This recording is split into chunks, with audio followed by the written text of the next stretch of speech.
One of the greatest things about farming is that your work is tangible and you can actually see what you've done. And farming really offers you an opportunity to see at the end of the day exactly what you've accomplished. You can look back on a season and see exactly what it is that you have accomplished. And to me, that's very satisfying. My name is Abra Morowick, and I run Feisty Acres Farm with my partner Chris Pinto, and we're here in Southold. We specialize in game birds and specialty poultry, and we have goats now too. I've always liked food, and food was a huge part of growing up. I come from a Jewish family, so food's like a thing. We raise game birds such as quail, partridge, and guinea hens. And we raise them on pasture and not in barns, which is pretty unusual here in the United States. We raise heritage chickens, heritage turkeys, and heritage ducks. And those are the ducks.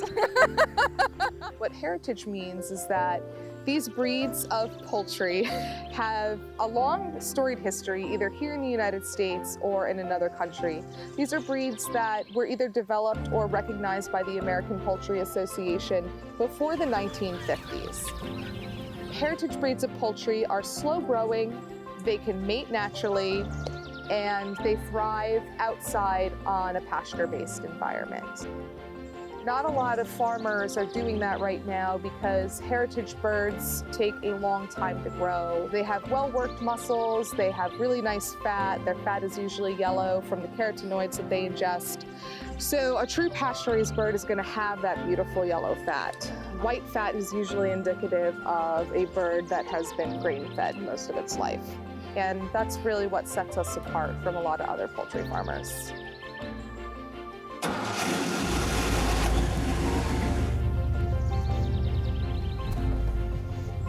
Every single day, no matter what we're doing, begins with chores. And chores is feeding and watering the animals.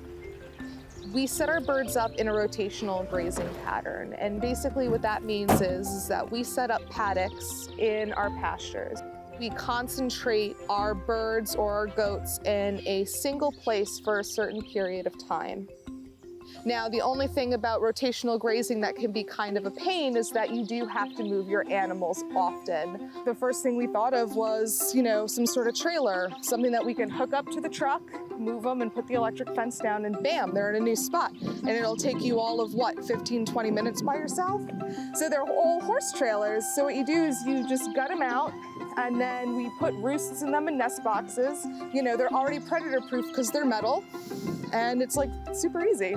And you don't have to spend a bunch of money on new materials.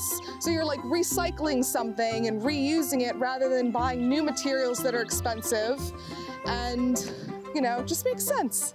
We don't really have a set schedule on how we move the birds. We as farmers look at what our birds are doing and look at the condition of the pasture, and then we make a decision as to whether or not they need to be moved to the next piece. That's the point.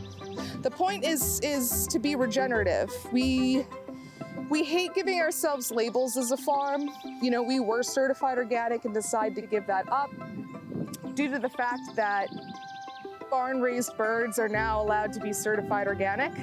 So there are certain brands of chicken that say they're certified organic, but their birds actually never go outside of a barn a day in their lives. And when people ask us, are your birds organic? We just say they're more than organic. They're raised on pasture. Chris and I harvest them ourselves, so they don't actually get sent out anywhere to be harvested. We do it ourselves, and that puts a lot less stress on the birds during a very stressful situation. And we also like to tell people, our birds live a really great life, and they basically have just one bad day. And that's it. We're selling to a lot of people who come from different backgrounds, and we sell to people from all different income levels as well. Because we sell in the green markets, we're able to accept food stamps. So we're not just catering to the small sliver of the population that's wealthy. We are also able to sell to people who are students. We're able to sell to people who work jobs like us. You know, we're able to sell to a wide variety of people, so that's really important. And we're really very lucky that we live in a community that welcomes people who are doing the type of work that Chris and I are doing.